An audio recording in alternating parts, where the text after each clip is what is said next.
وہ دانائے سبل ختم الرسل مولا کل، جس نے غبار راہ کو بخشا فروغ وادی سینا۔ محمد کی محبت دین حق کی شرط اول ہے، جس میں نہ ہو یہ خوبیاں اس کا ایمان نامکمل ہے۔ السلام علیکم ورحمۃ اللہ۔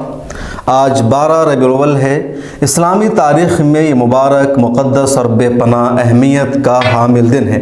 آج ہی کے دن سرور کائنات، محسن انسانیت، فخر موجودات، رحمت للعالمین حضرت محمد صلی اللہ علیہ وسلم کی ولادت باسعادت ہوئی تھی۔ ان کی پیدائش پر معجزات نمودار ہوئے، جن کا ذکر قدیم آسمانی کتابوں میں تھا۔ مثال کے طور پر آتش کدہ فارس، جو 1000 سال سے زیادہ سے روشن تھا، بجھ گیا۔ مشکات کی ایک حدیث ہے جس کے مطابق حضور صلی اللہ علیہ وسلم کا ارشاد ہے، میں اس وقت بھی نبی تھا جب آدم مٹی اور پانی کے درمیان تھے۔ میں ابراہیم علیہ السلام کی دعا، عیسیٰ علیہ السلام کی بشارت اور اپنی والدہ کا وہ خواب ہوں جو انہوں نے میری پیدائش کے وقت دیکھا، اور ان سے ایک ایسا نور ظاہر ہوا جس سے شام کے محلات روشن ہو گئے۔ جس سال آپ صلی اللہ علیہ وسلم کی پیدائش ہوئی، اس سے پہلے قریش معاشی بدحالی کا شکار تھے، مگر اس سال ویران زمین سرسبز و شاداب ہوئی، سوکھے ہوئے درخت ہرے ہو گئے اور قریش خوشحال ہو گئے۔ نبی کریم صلی اللہ علیہ وسلم کی تاریخ پیدائش کے بارے میں مختلف روایت ہے، لیکن جمہور علماء کے نزدیک 12 ربیع الاول کی تاریخ کو صحیح مانا گیا ہے۔ کچھ علماء 9 ربیع الاول کو بھی درست مانتے ہیں۔ آپ صلی اللہ علیہ وسلم کا نام محمد رکھا گیا۔ یہ نام اس سے پہلے دنیا میں کسی کا نہیں رکھا گیا تھا۔ اس نام کا انتخاب آپ کے دادا حضرت عبد المطلب نے کیا تھا۔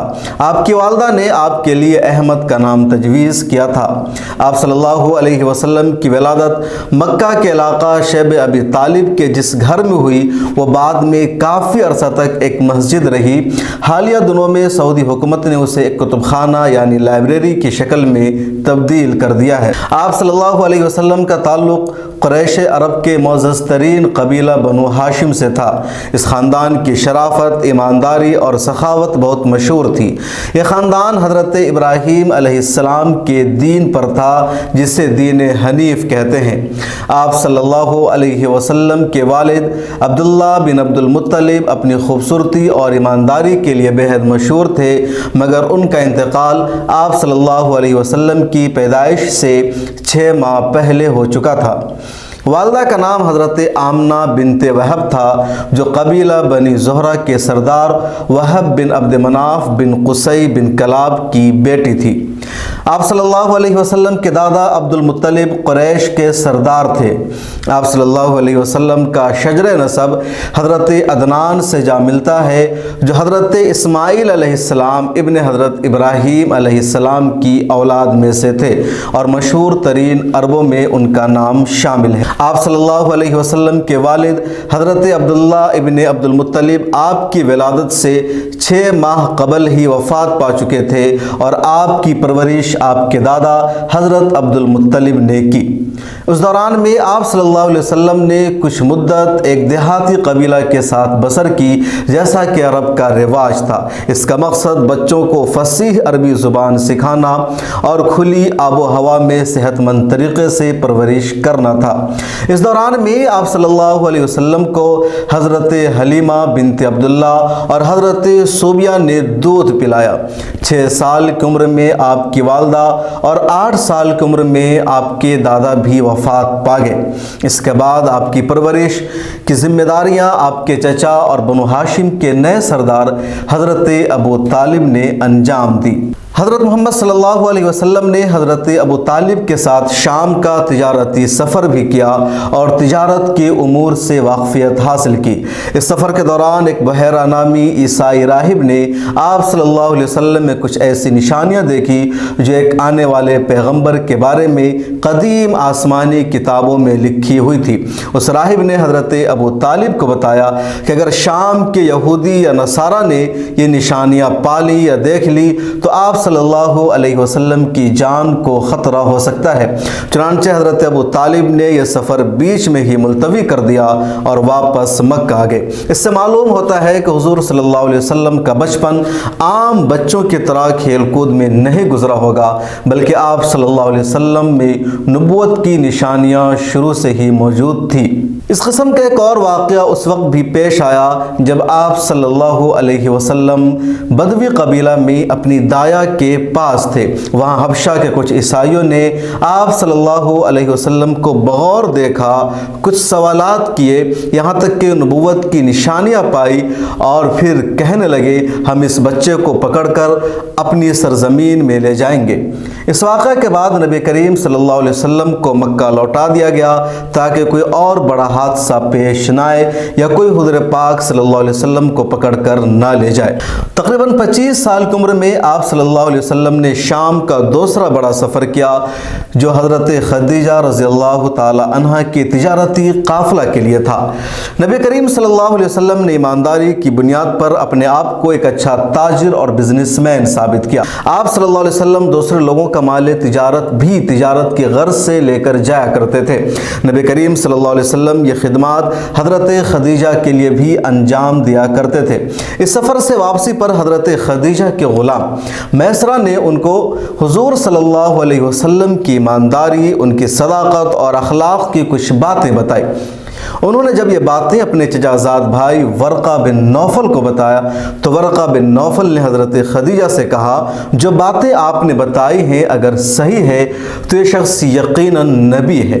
آپ محمد صلی اللہ علیہ وسلم کے اچھے اخلاق اور ایمانداری سے بہت متاثر ہوئی اور آپ صلی اللہ علیہ وسلم کو شادی کا پیغام بھیج دیا جس کو نبی کریم صلی اللہ علیہ وسلم نے قبول کیا اور حضرت ابو طالب کے مشورے سے یہ شادی ہوئی۔ جس وقت شادی ہوئی نبی کریم صلی اللہ علیہ وسلم کی عمر صرف 25 سال تھی اور حضرت خدیجہ رضی اللہ تعالی عنہ کی عمر 40 سال تھی۔ حضرت خدیجہ رضی اللہ تعالی عنہ سے آپ صلی اللہ علیہ وسلم کی 4 بیٹیاں حضرت زینب، حضرت رقیہ، حضرت ام کلثوم اور حضرت فاطمہ پیدا ہوئی۔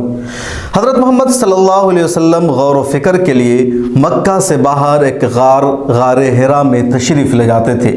یہ کوہ ہرا کا ایک غار ہے جسے کوہ فاران بھی کہا جاتا تھا۔ 610 عیسوی میں فرشتہ جبریل علیہ السلام پہلی وحی لے کر تشریف لائے۔ اس وقت سورہ علق کی چند آیات نازل ہوئی، اقرأ بسم ربک الذی خلق خلق الانسان من علق۔ اس وقت حضور صلی اللہ علیہ وسلم کی عمر مبارک تقریباً 40 برس تھی۔ شروع میں حضرت خدیجہ رضی اللہ تعالیٰ عنہ، آپ کے چچا زاد حضرت علی رضی اللہ تعالیٰ عنہ اور آپ صلی اللہ علیہ وسلم کے قریبی دوست حضرت ابوبکر صدیق رضی اللہ تعالیٰ عنہ اور آپ کے آزاد کردہ غلام اور صحابی حضرت زید بن ثابت رضی اللہ تعالیٰ عنہ نے آپ صلی اللہ علیہ وسلم پر ایمان لایا، ایمان قبول کیا۔ مکہ کے باہر سے پہلے شخص حضرت ابو ذر غفاری رضی اللہ تعالیٰ عنہ نے اسلام کی دعوت پر لبیک کہا اور اس طرح آپ صلی اللہ علیہ وسلم دن بدن آگے بڑھتے رہے اور اپنے قریبی ساتھیوں میں اسلام کی تبلیغ کرتے رہے۔ پہلی وحی کے 3 سال بعد آپ صلی اللہ علیہ وسلم نے دعوت ذو العشیرہ کے ساتھ اسلام کے پیغام کی کھلی تبلیغ شروع کر دی۔ اکثر لوگوں نے مخالفت کی مگر کچھ لوگ آہستہ آہستہ اسلام کی دعوت قبول کرتے گئے۔ جیسے جیسے اسلام قبول کرنے والوں کی تعداد بڑھتی جا رہی تھی، مقامی قبیلوں اور لیڈروں نے آپ صلی اللہ علیہ وسلم کو اپنے لیے خطرہ سمجھنا شروع کر دیا۔ ان کی دولت اور عزت کعبہ کی وجہ سے تھی۔ اگر وہ اپنے بت کعبے سے باہر پھینک کر ایک اللہ کی عبادت کرنے لگتے تو انہیں خوف تھا کہ تجارت اور بزنس کا مرکز ان کے ہاتھ سے نکل جائے گا۔ آپ صلی اللہ علیہ وسلم کو اپنے قبیلے سے بھی مخالفت کا سامنا کرنا پڑا کیونکہ وہی کعبہ کے رکھوالے تھے۔ قبائل نے ایک معاہدہ کے تحت مسلمانوں کا معاشرتی اور معاشی بائیکاٹ کیا، یہاں تک کہ مسلمان 3 سال تک شیب ابی طالب میں محصور رہے۔ یہ بائیکاٹ اس وقت ختم ہوا جب کعبہ پر لٹکے ہوئے معاہدے میں یہ دیکھا گیا کہ لفظ اللہ کے علاوہ تمام حروف دیمک کی وجہ سے کھا گئے ہیں۔ جب مخالفت حد سے بڑھ گئی تو آپ صلی اللہ علیہ وسلم نے اپنے قریبی ساتھیوں کو حبشہ، جہاں ایک عیسائی بادشاہ نجاشی حکومت کرتا تھا، اس ملک کی طرف ہجرت کرنے کی اجازت دے دی اور کہا تم لوگ وہاں جاؤ اور وہاں اسلام کی تبلیغ کرو۔ 619 میں آپ صلی اللہ علیہ وسلم کی بیوی حضرت خدیجہ اور آپ صلی اللہ علیہ وسلم کے پیارے چچا حضرت ابو طالب انتقال فرما گئے۔ اس لیے حضور پاک صلی اللہ علیہ وسلم نے اس سال کو عام الحزن یعنی غم اور رنج و الم کا سال بھی قرار دے دیا، کیونکہ یہی دو سب سے بڑے ساتھی اور معاون تھے جو دونوں ایک ہی سال میں رخصت ہو گئے۔ اگلے سال یعنی 620 عیسوی میں نبی کریم صلی اللہ علیہ وسلم معراج پر تشریف لے گئے۔ اس سفر کے دوران میں آپ صلی اللہ علیہ وسلم مکہ سے مسجد اقصیٰ گئے اور وہاں تمام انبیاء کرام کی نماز کی امامت فرمائی۔ پھر آپ صلی اللہ علیہ وسلم آسمانوں میں اللہ تعالیٰ سے ملاقات کرنے تشریف لے گئے۔ وہاں اللہ تعالیٰ نے آپ صلی اللہ علیہ وسلم کو جنت اور دوزخ کی سیر کرائی۔ وہاں آپ کی ملاقات مختلف انبیاء کرام سے بھی ہوئی۔ اسی سفر میں نماز بھی امت مسلمہ پر فرض ہوئی۔ 622 تک مسلمانوں کے لیے مکہ میں رہنا ممکن نہیں رہ گیا تھا۔ کئی دفعہ مسلمانوں اور خود حضرت محمد صلی اللہ علیہ وسلم کو شدت کے ساتھ تکلیف دی گئی، اذیت پہنچائی گئی۔ اس وجہ سے آپ صلی اللہ علیہ وسلم نے مسلمانوں کو مدینہ ہجرت کرنے کی اجازت دے دی۔ آپ صلی اللہ علیہ وسلم کے حکم سے حضرت ابو بکر کے ساتھ ستمبر 622 میں مدینہ کی طرف روانہ ہوئے اور مکہ میں اپنی جگہ حضرت علی بن ابی طالب رضی اللہ عنہ کو امانتوں کی واپسی کے لیے چھوڑ گئے۔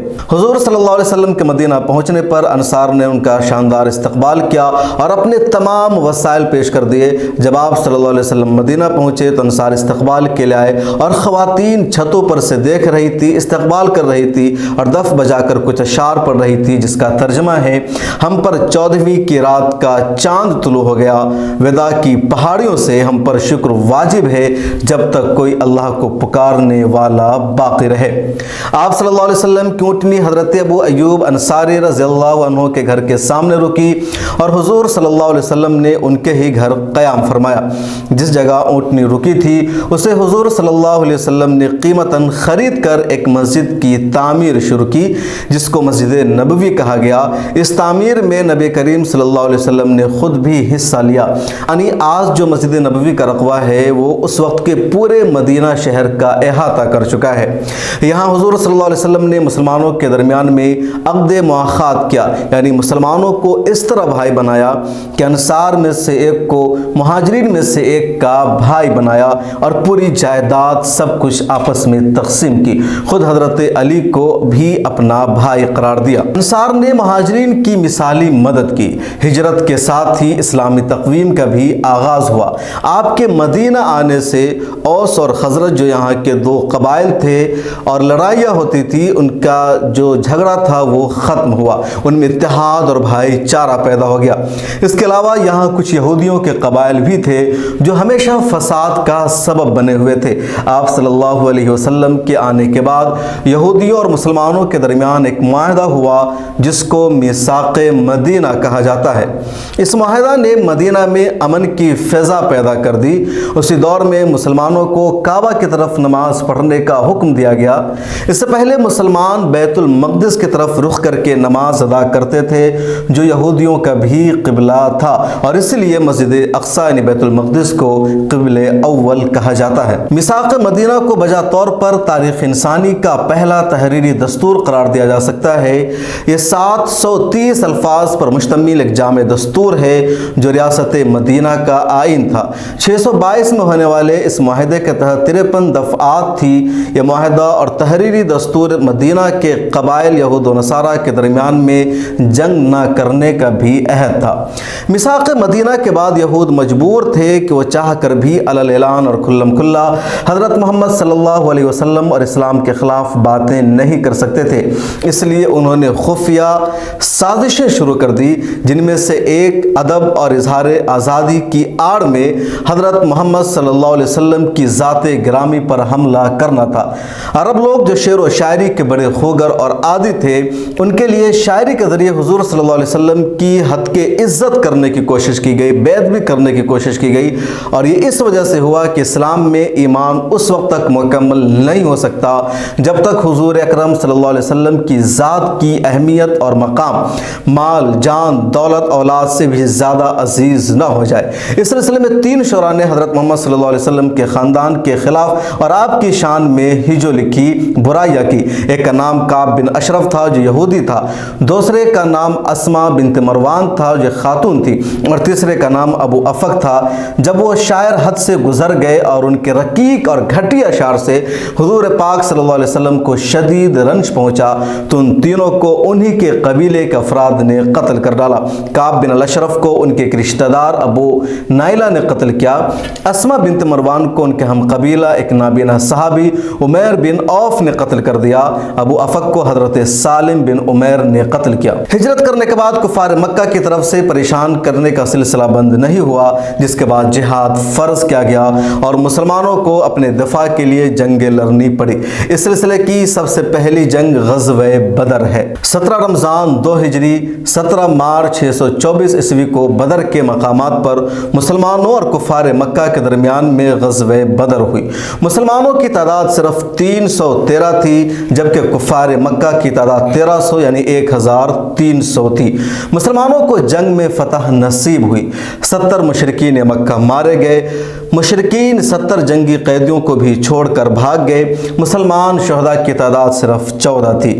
جنگ میں فتح کے بعد مسلمان مدینہ میں ایک اہم طاقت اور قوت کے طور پر ابھر گئے۔ اس کے بعد ریاست مدینہ کی جڑیں بھی مضبوط ہونے لگی اور اسلام میں لگاتار لوگ داخل ہونے لگے۔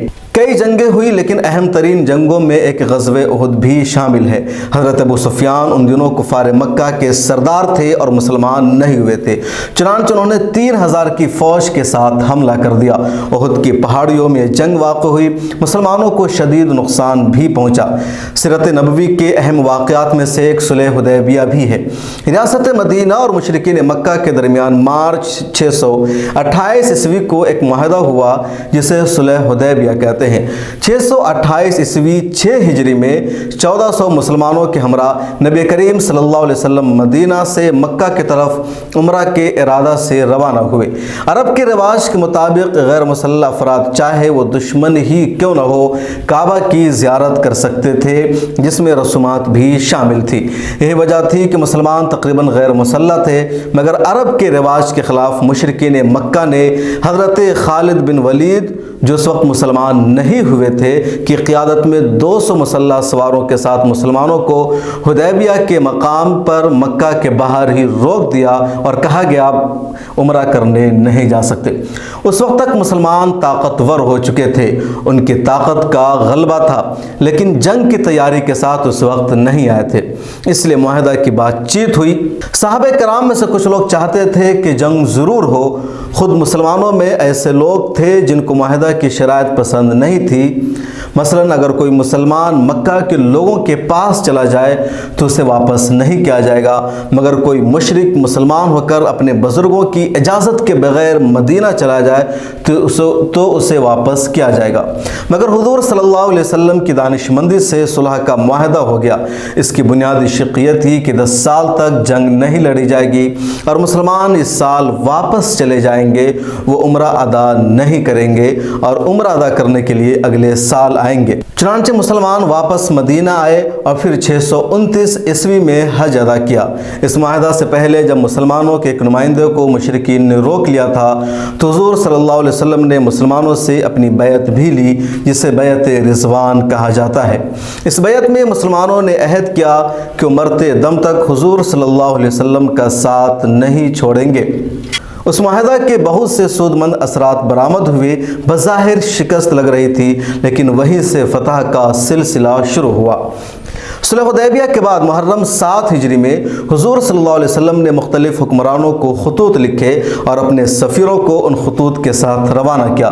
ان خطوط میں اسلام کی دعوت شاہان وقت کو دی گئی۔ ان میں سے خط ترکی کے توپ کاپی محل میں بھی اس وقت موجود ہے۔ ان حکمرانوں میں فارس کا بادشاہ خسرو پرویز، مشرقی روم کا بادشاہ ہرکولس، حبشہ کا بادشاہ نجاشی، مصر اور اسکندریہ کا حکمران مقوقس اور یمن کا سردار شامل ہے۔ فارس کے بادشاہ خسرو پرویز نے یہ خط پھاڑ دیا۔ جب حضور صلی اللہ علیہ وسلم کو اس کی اطلاع ملی تو آپ نے پیشن گوئی کی کہ اس کی سلطنت کے بھی ٹکڑے ٹکڑے ہو جائیں گے، اور چند سالوں بعد ہی خسرو پرویز کی سلطنت ٹکڑے ٹکڑے ہو گئی اور نبی کریم صلی اللہ علیہ وسلم کی پیشن گوئی سچ ثابت ہوئی۔ نجاشی نے حضور صلی اللہ علیہ وسلم کی نبوت کی تصدیق کی اور کہا ہمیں انجیل میں ان کے بارے میں بتایا گیا تھا۔ مصر اور اسکندریہ کے حکمران مقوقس نے نرم لب و لہجہ میں جواب دیا اور حضور صلی اللہ علیہ وسلم کی خدمت میں کچھ تحائف روانہ کیے۔ حضرت ماریہ قبطیہ کو بھی انہوں نے ہی روانہ کیا، جن سے حضور صلی اللہ علیہ وسلم کے بیٹے حضرت ابراہیم کی ولادت ہوئی۔ ہجرت کے 8 سال پورے ہو چکے ہیں۔ دور دراز کے لوگ لگاتار مدینہ آ کر اسلام قبول کر رہے ہیں۔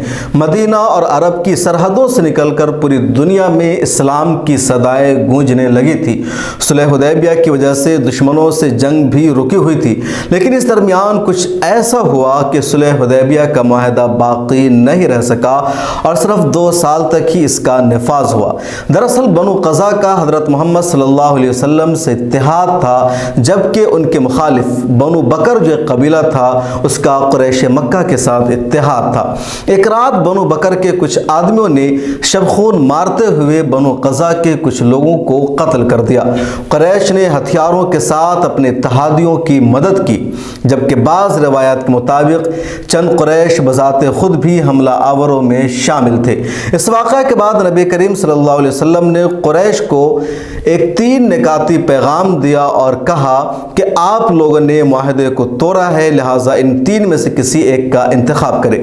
نمبر 1، قریش بنو قزا کا خون بہا ادا کرے۔ نمبر 2، بنو بکر سے تعلق کو توڑ لیں۔ نمبر 3، صلح حدیبیہ کو کل عدم قرار دیں۔ قریش نے جواب دیا کہ وہ صرف تیسری شرط تسلیم کریں گے، لیکن جلد ہی قریش کو اپنی غلطی کا احساس ہوا اور حضرت ابو سفیان کو معاہدے کی تجدید کے لیے روانہ کیا گیا، لیکن نبی اکرم صلی اللہ علیہ وسلم نے اس درخواست کو رد کر دیا اور مکہ پر چڑھائی کرنے کی تیاری شروع کرنے کا فیصلہ کیا۔ 630 ہجری میں نبی کریم صلی اللہ علیہ وسلم 10,000 مجاہدین یعنی صحابہ کرام کے ساتھ مکہ کی طرف روانہ ہوتے ہیں۔ فوج کی پیش قدمی شروع ہوئی۔ مکہ پہنچنے پر کفار مکہ مسلمانوں کے سامنے ہمت ہار گئے۔ مسلمانوں کی ہیبت دیکھ کر بہت سے مشرکین نے اسلام قبول کر لیا۔ دوسری طرف نبی کریم صلی اللہ علیہ وسلم نے عام معافی کا اعلان کر دیا۔ ایک چھوٹی سی جھڑپ کے علاوہ تمام کارروائی پرامن انداز سے مکمل ہو گئی اور نبی کریم صلی اللہ علیہ وسلم فاتح بن کر مکہ میں داخل ہو گئے۔ جس شہر سے 8 سال پہلے آپ کو نکلنے پر مجبور ہونا پڑا تھا، اسی شہر میں فاتح بن کر آپ کی شاندار واپسی ہوئی۔ مکہ میں قدم رکھنے کے بعد سب سے پہلے آپ نے خانہ کعبہ کی زیارت کی اور وہاں موجود تمام بتوں اور مورتیوں کو توڑ دیا، شرک و بت پرستی کے خاتمے کا اعلان کیا اور اس دن سے خانہ کعبہ میں اللہ اکبر کی صدا بلند ہونی شروع ہوئی۔ حضور صلی اللہ علیہ وسلم نے اپنی زندگی کا آخری حج سال 2010 ہجری میں کیا، اسے حجۃ الوداع کہتے ہیں۔ آپ 25 ذی القعدہ 10 ہجری فروری 632 کو مدینہ سے روانہ ہوئے۔ آپ صلی اللہ علیہ وسلم کی ازواج مطہرات بھی آپ کے ساتھ تھی۔ مدینہ سے 9 کلومیٹر دور ذوالحلیفہ کے مقام پر آپ صلی اللہ علیہ وسلم نے احرام پہنا۔ 10 دن بعد آپ صلی اللہ علیہ وسلم مکہ پہنچ گئے۔ حج میں مسلمانوں کی تعداد 1,20,000 سے زیادہ تھی۔ عرفہ کے دن ایک خطبہ دیا اور اس سے اگلے دن منی میں ایک یادگار خطبہ دیا جو خطبہ حجۃ الوداع کے نام سے مشہور ہے۔